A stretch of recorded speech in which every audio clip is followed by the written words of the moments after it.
All right, man, peace. So, as we all know by now, the NFL woke contingent met with the NFL owners last week to discuss their alleged belief that the NFL owners should assist them in bringing social reform to American racial dynamics. Of course, that meeting went nowhere because it's never going to lead anywhere. Of course, they're going to talk about it. I'm going to chime in. All right. Elsewhere in the NFL, Adam Schefter is reporting that the players could skip next week's scheduled meeting with owners about social issues. One member of the players' contingent, Chargers lineman Russell Okung, says he's disappointed that further progress hasn't been made. Once again, brothers, the so-called Black Power fist has nothing to do with Black Power. That's a Marxist salute that represents anarchy. Okay?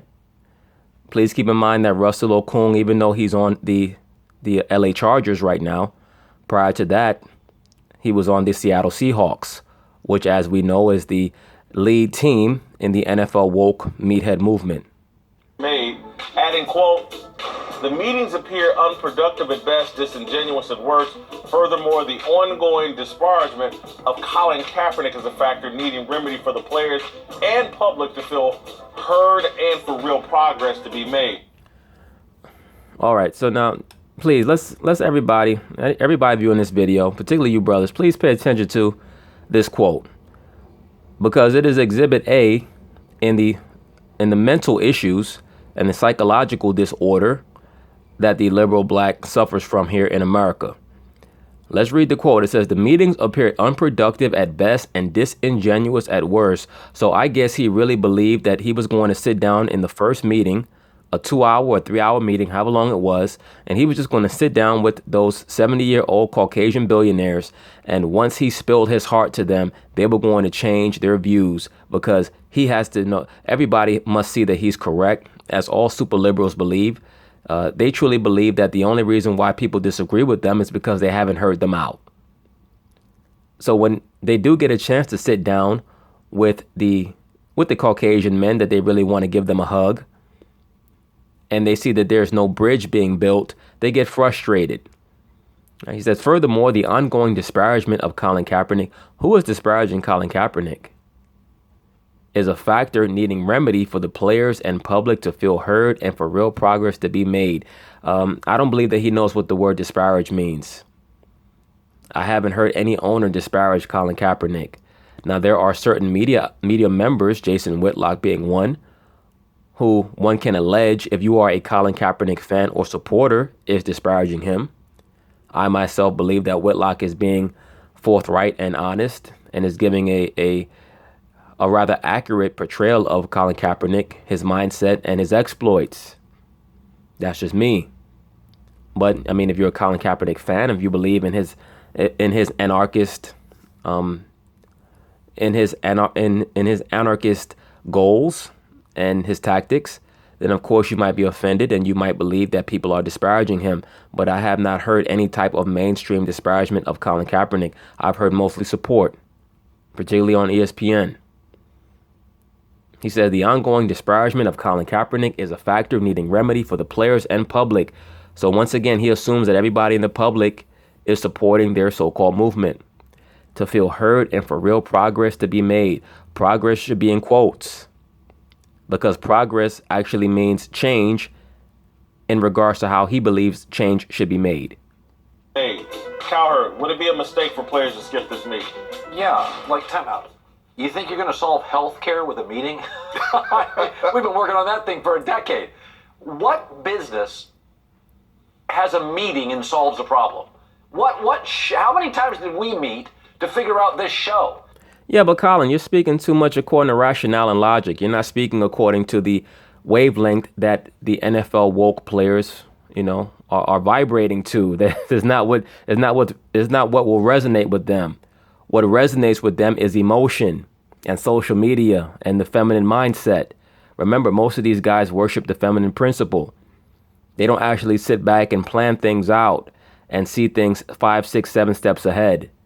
That's why they're not willing to go to any more meetings once they see that the owners are unreceptive, because they have nothing to offer the owner.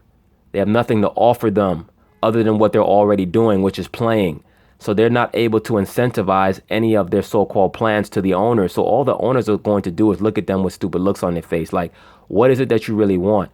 As I've already stated, you cannot count on a 70, 75-year-old Caucasian billionaire to feel like he is understanding of whatever your plight is.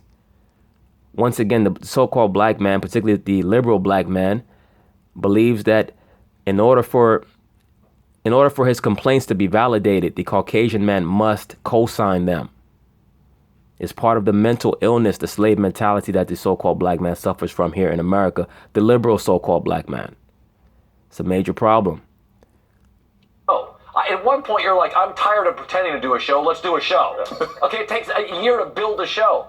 The idea that you're going to come in, meet for an hour and a half, everything's not solved. This is ridiculous. This is what you do. You try to make, you're dealing with... Yeah, but they don't understand things on that level, Colin. This is what I've been saying for the longest time. These guys are like little babies, man. People got mad when I call them meatheads. That's what they are. They're meatheads. Who the hell wants a bunch of NFL players negotiating race relations? Like, give me a fucking break. With children. They're dealing with children with unreasonable expectations. Absolutely. Let me rewind this back. This is ridiculous. This is what you do. You try to make, you're dealing with children. They're dealing with children with unreasonable expectations. I think it would be a mistake for the owners to have the meeting. Hey, that's what I've been saying for the longest time. The best thing for the so-called black man is to be fully rejected by the Caucasian, particularly the Caucasian with power. And this is what a lot of these internet revolutionaries don't understand. What the so-called black man needs is to be fully rejected by everybody so that he has no choice but to depend on himself. That's it. The so-called black man must be left with no recourse but to depend on himself. So that now he has time to formulate an actual plan as opposed to begging, getting on one knee and begging, putting up a fist and begging, utilizing gestures that he does not even understand the derivation or the origin of those gestures. The black man is a hamster on a wheel right now. The liberal black man is. The protesting black man is. That's all he is. He's a hamster on a fucking wheel. He's utilizing a lot of energy and going nowhere. To be quite honest with you, because this Russell Okung at one point says, with breast cancer awareness, with concussions, with domestic violence, the NFL, blah, blah. And I'm like, well, Russell, are you aware there is no other side to concussions? Right, but that's the thing, Jason Whitlock. Because they're in, this is why I call it the woke vortex. When you're in a vortex, you don't hear anything else. You don't see anything else. As far as you're concerned, the only thing that exists is you. That is why I call it the woke vortex. These internet revolutionaries and super liberal so-called blacks, they really believe that it is impossible for anybody to disagree with them. They really believe that it is feasible to mix the integrationist tactics of Martin Luther King with the so-called pro-black mentality of a Malcolm X and a Black Panthers, and then utilize the anarchist ploys and tactics of the so-called Black Power movement and militant Maoist movements of a Tommy Smith or John Carlos, right? Who were all up under Harry Edwards, by the way. They were trained by Harry Edwards, who was the lead anarchist of his day. So what they're doing is they're taking all these different socialist philosophies and trying to mix them together. And they're incredulous as to why people are not falling for it. Once again, we live in a surveillance age. We live in an age of information. People are not forced to believe one thing anymore. People do not care about the so-called plight of the black man. They don't care. And when the so-called black man realizes that and he stops seeking out validation and justification from everybody else, he'll be on his way to manhood. That's why I say our people right now are in an adolescent stage of development. And these things are necessary. These hardships are necessary for the so-called black man to finally reach adulthood. Number one, by finally being able to verify who the proper leaders are. These niggas leading these little protests, these are not leaders. Sorry. Everybody's against it. There's no other side to cancer. Everybody's against it. There's no other side to domestic violence. Everybody's against it. When you start talking about racial issues and equality issues, we fought a civil war. People lost their lives. Well, look, once again, I've already went over this. The Civil War was not fought over race. It was fought because they were trying to bring in a national bank to America. I had somebody in the comments in that video talking about the Seminole War and the war of the Aboriginal blacks against the U.S. government. Look, I'm not going to go back and forth about that. If you understand America, America has been incorporated since 1871. I'm not denying that there were a series of wars that were fought here in America and in the Americas, period, against the Aboriginal blacks to subjugate them. That has little to nothing to do with the current state of America today, which is purely a corporate fiction, known as the Corporation of Homeland Security. That's what it is. Everything now is corporate. Everything has been incorporated.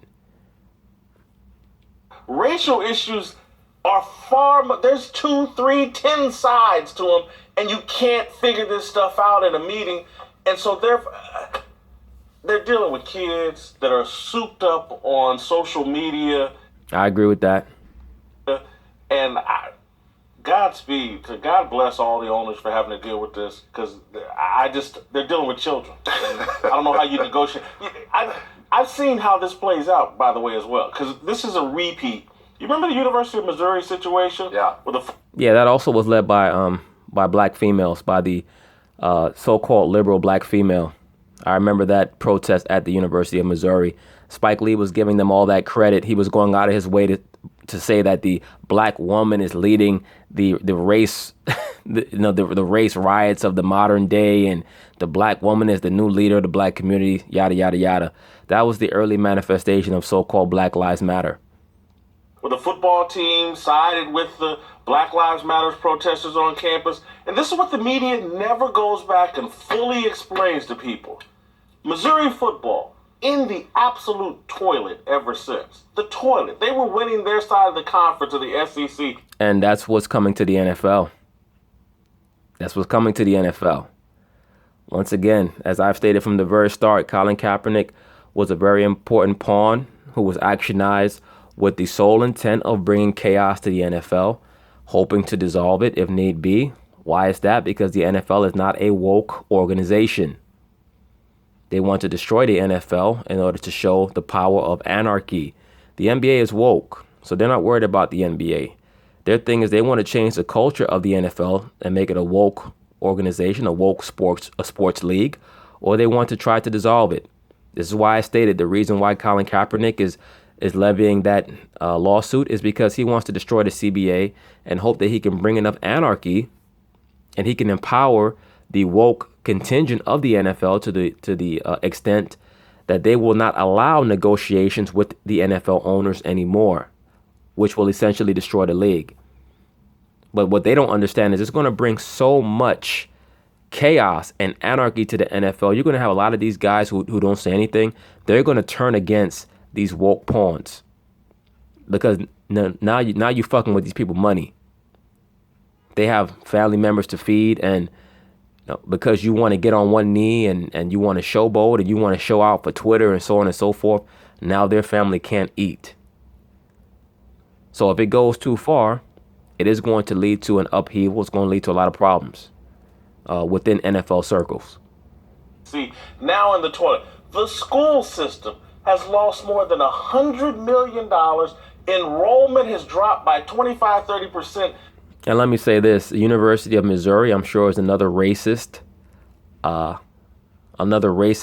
high-level institution of so-called higher learning in America. I have no doubt about that. But what Whitlock is saying is accurate because that was the intent the whole time. So I don't doubt it at all. Real ramifications for the silliness in negotiating. The school president resigned. So these NFL owners, you're negotiating with Twitter, and it doesn't end pretty if you compromise or try to meet them halfway. Hey, I said the same thing. You cannot negotiate with these people. They have the mindset of terrorists and extortionists. If you notice, this is why they're constantly saying that, before we talk about anything else, before we talk about race relations and what we want you to do for the so-called black community and what we want you to do to help push legislation, first you got to get Colin Kaepernick a job. Right? That sounds like somebody who has robbed a bank and they're saying in order for us to let out hostages, you have to bring us a car first. This is what they're dealing with, this type of foolishness from guys who need to really be working on leading their households, as opposed to trying to lead a revolution that is going to go nowhere because you're not fully equipped to lead anything. You don't know what the end game is other than hopefully to get the white man to love you. Hey, you're going to pay a significant price. Well, perception is bigger than reality sometimes. It's what people perceive. And, if they don't go, then what does that say? And I'm with you. I don't think it's going to solve anything. This issue is way bigger than kneeling for a flag. I mean, it's not a... Yes, it is way bigger. It's a cultural issue. Our people don't have a proper culture. People like Colin Kaepernick are trying to feel their way in the dark and trying to approximate a culture.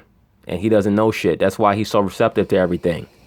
He's receptive to gay rights and feminism and communism and Marxism because he doesn't know shit. No, beyond that, he's programmed. But I mean, that's neither here nor there. It's not about that, and I don't think you're not going to solve it in a meeting. I mean, the only way you get solved in a meeting is mom and daddy going to say, you the kid, you're not doing this, and that's it. Get back in your room and shut up. That's it. That's not going to happen here. Well, I think one of the good things about it is that there is a meeting and there is dialogue and there is an opportunity to sit down with owners and decision makers who have tremendous resources where initiatives can be implemented. Are they going to solve all the problems? No. No, they're not going to solve these problems. You cannot solve spiritual problems with carnal solutions. These guys are carnal. And they've had a battery put in their back by the internet. They're not built to do what they're trying to do. They're just not. They're trying to live out what they think Muhammad Ali would have done. And they have no idea what Muhammad Ali would have done because he came from a different time and he had a totally different mindset. He was not looking to get a hug from the so-called white man, at least not at that time period, from the mid-60s to the mid-70s. All he was trying to do was box and go back to the Nation of Islam local mosque and do his thing there.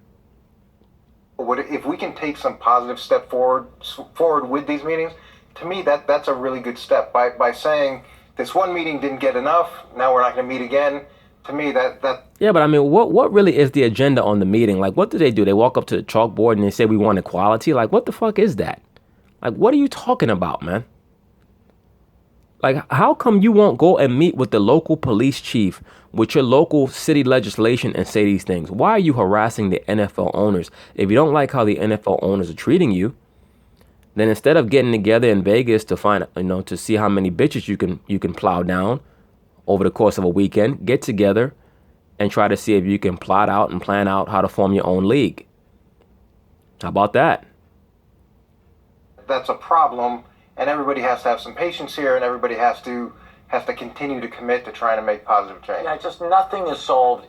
Anything of quality is not solved easily. Like, I think sometimes, so you have these owners with these multi-layered international companies, national, international, and you have 23-year-old players. And I think sometimes, it's just like my kids don't understand what Dad goes through. There's like, Dad goes to work, comes back, and all I know is we go out to a nice restaurant for dinner. I got like $1,000 a week allowance. That's all I know. Life, I tell them, there's a lot of stuff. Dad's tired, Dad did this. I don't think players understand owning an NFL franchise, there's a lot of tentacles, it's difficult, and this is just another of a million meetings a week. Now notice, Colin Kaepernick laid out a very extensive analogy comparing the players to children, just as Whitlock did. Now, as we know, the newest controversy is Bob McNair comparing them to prisoners. Why is that? Because what is a prisoner? A prisoner is basically a child, a grown child. They're basically told what to do other than, for 23 out of 24 hours in the day. This should be telling the black man something about how he's viewed, how he's perceived, particularly the liberal black male. They perceive you as a child. Why is that? Because you keep looking to them for validation. A child looks to somebody else for validation, to say you're good enough, or I love you, or I need you to do this for me, right? And you're great. This is what the so-called liberal black needs from the Caucasian, This is why when they go before them in a real meeting, they don't really know what to say. They don't know how to get their message across because they don't really have a plan or an agenda. All they have is a lot of mouth, a lot of empty words and hot air. This is why Kaepernick, when I go to the meeting, there's no need really to have him there. What is he going to say? No, I'm here for equality and I grew my afro out even bigger. Like, I mean, give me a break. And they're reducing it down. What really is problematic for me is they're reducing it down to whether Colin Kaepernick has a job. That's because that's their main agenda. Their agenda is not solving the racial issues in America because it's starting to dawn on them that they cannot do that. Why is that? Because the main constituency of the NFL, the viewing audience of the NFL, that being conservative Caucasians from middle America, which is what I've been saying for the longest time, they don't want to hold hands with you. They don't want to clasp arms with you. They don't want to march with you. They don't give two fucks about what you're talking about, man. And they damn sure do not approve of you protesting during their national anthem. So you basically shit out of luck. That's because he says the disparagement of Colin Kaepernick. Well, other than me, who's disparaging Colin Kaepernick? Good question. I don't know. Maybe he's on my channel. Who knows? Maybe he's talking about me. I don't hear NFL ownership. They're not giving him a job, but that's not disparagement. That's like, we don't think this guy can help us win games, or we think his baggage is too heavy for us and we don't want to deal with. Which is reasonable. That's not disparaging. And so the players have made it up in their mind. They're going to throw a tantrum until Colin Kaepernick gets a job. That's all it's about. And once again, with the scenario that I laid out, once Colin Kaepernick comes back, or I should say, in the hypothetical scenario that Colin Kaepernick comes back, he has to continue to kneel because he can't come back and stand during the national anthem. He can't do that. Plus, he already has a lawsuit against the NFL and a book coming out. So he pretty much knows that it's over for him.